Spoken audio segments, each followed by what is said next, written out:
Hey there, StarCraft fans! It's Falcon Paladin coming at ya with yet another edition of StarCraft 2. It's going to be Maru and Serral from Home Story Cup. Top left, it's going to be Maru. Bottom right's going to be Serral. Alright, man. Two incredible players with a vast history of games between them. There were a few years there when Maru versus Serral were not playing each other, especially in Premier tournaments, and people are like, give us Maru versus Serral, man.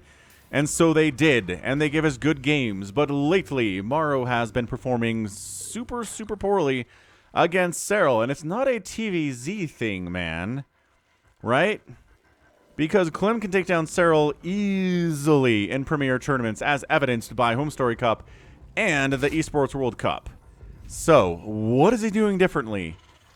Right? What is Maru doing differently from Clem? That is the question. Let me know in the comments what you think the answer is. I think just playing faster, which seems like a cop-out, but I really think that is the case, dude. I just think Clem plays faster than Maru here, and Serral cannot keep up with him. So Maru cannot keep up with Clem, and Serral cannot keep up with Clem, so who can? Mer? Anyway, hatch here, pool here, gas here. No proxy hatch, no proxy barracks. Maru respects Serral too much to do that at this point. And it's a Reaper opening here from Maru. Yeah, little Wraith decal here on the third base. That's pretty neat. That is a Brood War Wraith, everybody. Are Wraiths in the StarCraft 2 campaign? I think they are. Yeah, they are, especially on the campaign mission where you have to get more minerals so you can hire Mira. Yeah? Been a long time since I played that, but I did watch a Giant Grant Games mod of that, well, that he played. Pretty fun. Anywho, second base, third base here, sub 230, right on top of this. No, never mind. Hang on a second. The Reaper can deny it, but nope, just right into the natural base.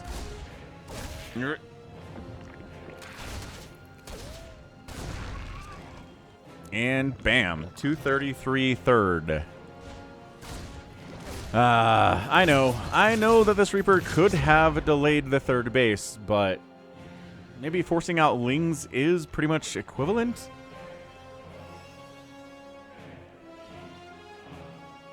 Anyway, what are we doing here, friends? Throwing up a second CC. We got a factory tossed up. The old reactor for Hellions, probably.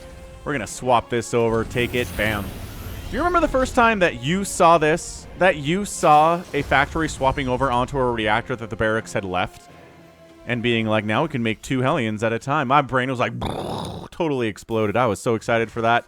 And now it's just normal. It's like every single build for Terran has a lot of the swapping going on. It's cool and everything, but you know, something that was super amazing cool in 2010 is just not as interesting anymore, which, you know, kind of goes to a lot of what we're seeing from the viewership from StarCraft 2. But I do hope we get more Premier tournaments in 2025. Now that Microsoft owns it, I think there's maybe more money interested in RTS than there was in 2024 and 2023 when it was sheerly Activision that owned the property, and they don't give a crap about RTS, right? Activision is in love with their moneymakers, which is Candy Crush and Call of Duty, specifically Call of Duty skins, right? Not necessarily the game itself, because I don't know how many copies Call of Duty Black Ops 6 sold or whatever it was that came out this year. Whatever the latest Call of Duty game is that they're just kind of phoning in at this point.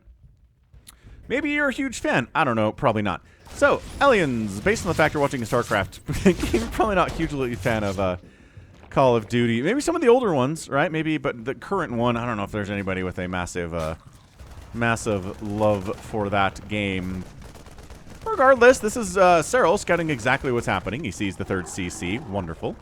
He sees the tech lab bubbling, which means it's probably going to be Cloak for Banshees.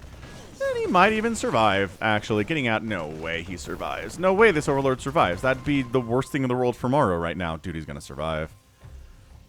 Watch this. The Marine's like, I got you. He's like, do you want to come out here? Maybe there's Lings. Oh, but no, they're not, because the Hellions are covering that area. The Overlord does go down. But look at this. Okay. He made Maru work for it, that's for sure. They're getting thrown up here by a Serral. Excellent creep spread is amazing as per usual from him. And Hellions just trying to get some stuff done, right, as the third base lands here at the third base location. Speaking of which, anybody playing 3v3 these days? Man, the 3v3 map pool, not a big fan of it right now. A lot of the maps are ginormous. So big maps. Like, you leave your base to go attack the enemy. It takes you 8 years to get there, and while you're there, you get counterattacked, and getting back is impossible. I guess unless you're Protoss and you can recall back home, or I guess unless you have Nidus. Maybe Zerg can get back home a little bit quickly, but Terran's like, come on. What are we supposed to do? Medevacs are fast? I don't know, maybe everybody has an answer to this, and I'm just not seeing it. All right, so Hellions here against Hellions, a classic engagement. That many Hellions do not want to fight against that many Queens. And okay, this many Hellions want to fight against this many Queens. Kind of, sort of, not really. We're YOLOing in, friends. That means we do not expect to get out of here. We are going to get killed by Lings. 5 drones go down. Every Hellion gets destroyed. That was not good trades. Resources lost 900 to 600, where Serral has lost fewer resources. Yo, there's a Viking out here. What is... A Liberator's over here. Hey... Got 3 kills already, stopping mining at the main base just a little bit. Gonna shove on down to the natural base. There's a Spore here. Oh, set up in Spore range. Oh, gosh, Maru. Okay, well, that's the kind of stuff you just can't do against Serral, dude. I'm not saying you can't make any mistakes, but, dude, he traded out all of the Hellions for nothing. Now, the Lings have map control. I mean, it wasn't nothing. It was 5 drones, but that's not enough to stop Serral. Let's be honest. You got to get more than that. And then he loses a Liberator because he kind of sets it up. No, he literally sets it up in range of a Spore, which is a mistake you don't want to make. Baneling Nest coming in. Centrifugal Hooks coming up. That timing, I imagine, will line up quite nicely. Here from Serral, he's getting a 5th base down here in the bottom left. Now that his 4th base is up and rolling, the income looks like this right now. It's kind of back and forth. That's the mule effect. We know what that is. Combat Shield getting fired up. Siege tanks. We've got Marines all over the place here for Maru. He's doing what you gotta do, man. These Banelings decide, maybe we don't? Maybe we don't want to actually... Maybe it's a Burrow Baneling trap, quite possibly. Scan. You have a scan? You don't have a scan? Oh, that was a walk onto the creep and scan moment if ever I've seen one. Banelings get the speed upgrade. 10 SCVs go down. That is a way more cost-efficient trade than those Hellions were just a couple of minutes ago. Marines will trade out versus Queens fairly well, but transfuses change that math. Lings ready for this. Unloading here is a bad idea. These are Lings with no upgrades, but it doesn't really matter. They are in numbers and in position, and that's what matters more than anything else. Knocking down this debris so tanks can't get set up down here. I imagine that's what we're looking at by way Combat Shield comes up. Did that just finish? Did we just see Combat Shield finish? That is so cool. That is one of the coolest upgrades. I like it a lot. Okay, Zerglings jumping in, Queen's assisting, and Maru just trying to get some damage done somewhere. Just kill one base. Just maybe get a Widowmine drop off. Maybe do something to slow Serral down. Getting 5 drones killed at the first, in 6 minutes is just not... It's just not enough. Serral's got 78 workers. He's expanded like an absolute madman here at 8 minutes. Plus he has a million Queens. Plus he has Banelings. Plus he has Baneling speed for them. Plus he's getting a Hive now at 816. Viking hunting for Overlords up this way, but Serral is on a warpath a little bit. Just a bit. Jumping in. There you go. Wrapping those Marines in the soft embrace of Zergling Claws, which means you can't run from the Banelings. Remember when Destiny was a StarCraft 2 player and not like a YouTube political commentator? Ah, those were the days, huh? Long time ago now. Makes me feel old. Drilling Claws coming in. There's a... Hey, look, it is a Widowmine drop. Maru decided to go for something to break this. Lings, Banes, enough? No. All right, fine.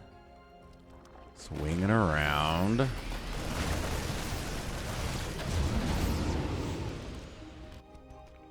Where's my Widowmine drop? Here it is. I found it. It's flying right over this ravine with trees growing in it. It's not that deep that there's trees down, unless the trees are huge. Trees don't really have a scale, do they? So unloads 2 Widowmines here. It's beautifully responded to. One here. Nope. Has to... How do you do this, man? How do you absolutely shut this down to this level? This is going to fly over a Spore and die. Maru has lost the will to live, folks. That is what this is right now. He cannot handle Serral no matter what he tries. We saw the reverse of this at the Esports World Cup. We saw this with Serral having no idea what to do with Clem. It's a very weird situation where Serral looks absolutely unstoppable against everybody on Earth except for Clem, who he looks helpless against. I don't even know if there's a comparison in the world of ball sports for this. I don't think there is. Maybe in boxing. I bet there's a boxing comparison to this, where like one boxer's the undisputed world champion, except for this one guy that makes him look like a child, right? These Marauders are so funny. Hey guys, we getting Adrenal? Yes. Serral understands the Adrenal. Widowmine's getting decent hits. No, not really. Not as much as we wanted to there. And once again, Maru is forced back to his side of the map. Big connections there. Lings on top of Marauders, which is where they want to be. This guy lives somehow. He's got crazy PTSD. Oh, which reminds me of Wind and Truth. I finished Book 5 of the Stormlight Archive by Brandon Sanderson late last week, and man, it's good. Really enjoyed it. There's a lot of therapy going on. People are dealing with past traumas, present traumas, future traumas. It's a lot of that. So I thought it was interesting, though, in kind of a fantasy epic setting to give us some people like trying to actually cope with the horrible things they've seen, maybe the horrible things they've done. Anyway, Ling Bane jumping on in again. PTSD for that Marauder, but I imagine that Marauder that we saw is probably dead. Again, these guys get fully hugged by a whole ton of Lings. They've got Adrenal now. They should be able to beat these Marauders out. Widowmine, meh. Maybe 6 Ling died there too, continuing to chase on in. God, that's a decent Widowmine connection. That's what we're talking about. That is a 20-kill Widowmine. That's how we do it. Okay, so like 10 more of those, and we can maybe pull this off. Serral bottom left. Maru's macro is about as good as Maru's macro's ever been. Like, I don't think there's a concern about it. Right? Third base, fourth base rolling. He's adding Ghosts into his composition here at about 11 minutes, which is traditional. He's getting 3-3 for his Marines and Marauders, about 11 minutes, which is traditional. Trying to attack right side, trying to attack left side. Serral has just figured it out, man. He just knows exactly how many units to split out. All the Baneling connections before the pickups are just mean. Just mean. Dude, he's getting... Serral continues to get the lunge upgrade. I know that's not what it's called. I know it's not what it's called, but it gives you an ability that is called lunge. So I'm calling it lunge, gosh dang it. Not keeping track of 2 separate names for this ability that I think is garbage. He's just putting it on display. That's all it is. He's like, hey guys, here it is in a high level Home Story Cup environment against Maru. This is how good it is when I use it. Enjoy. Oh, another pretty solid Widowmine hit there. Hydra's being added into the comp here too. Backed into a corner. 194 to 159 supply. Parasitic bombs tossed down on those medevacs. Hydra's picking off medevacs as well. Hydra standing and fighting. He's lunged to escape from that position. I mean, I can't say it didn't exactly work. He did get away, and Maru didn't pursue. He's going to get a hatch. He wants to get a hatch so bad. Serral does not want to lose a hatch. He wants to go perfect from the line here. He doesn't want to lose a hatchery whatsoever, and he doesn't. Ghost coming in. Personal cloak on the way for the Ghosts. Hatch lives. How many hatches have we killed so far? 0. Right. How many hatcheries do you have to kill to take down Serral? Probably 10. In a long macro game. Is that what this is? Not really. All right. Abducting a tank. Beautiful there. Adrenal Lings jumping all over that. The Lings do have 2-2 and a 3 Carapaces on the way. We're not giving them a +3 attack, but guess what? They've got Adrenal. That's kind of a +3 attack and then some in and of itself, isn't it? Okay, so a bit of a calm settles over the battlefield here. Seismic Spines getting researched. Obviously, we're going maybe some lurkers. We don't have to make lurkers just because we're getting Seismic Spines, though. I mean, that is... one of the things about the game is sometimes when you have a big bank and you're maxed out, you just kind of get upgrades for things you might need later. Yeah, a lot of Banelings fired on that Marauder. Not what you want. Yeah, Banelings are not getting connections like you're looking for, honestly. So good snipe on a Viper. That's what the snipe is for. I keep thinking this is an attack, but it's Changelings that are scouting the Zerg base. Why would Changelings do this? Why would they be keeping an eye on this hatchery? Like, it's not giving us any additional vision. Put him over here. Put him over here. Oh, a Burrowed-ling. One Burrowed-ling can stop an 87-ton command center from landing in that location. Not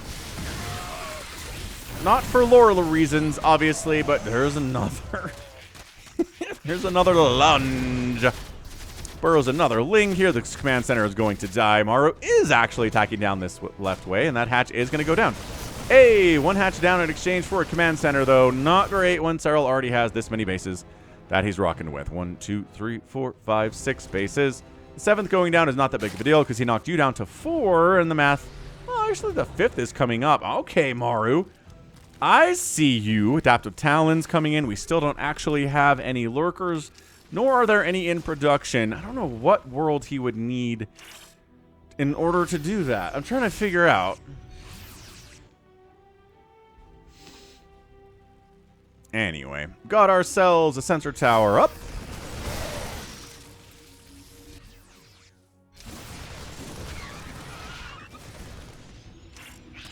Alright.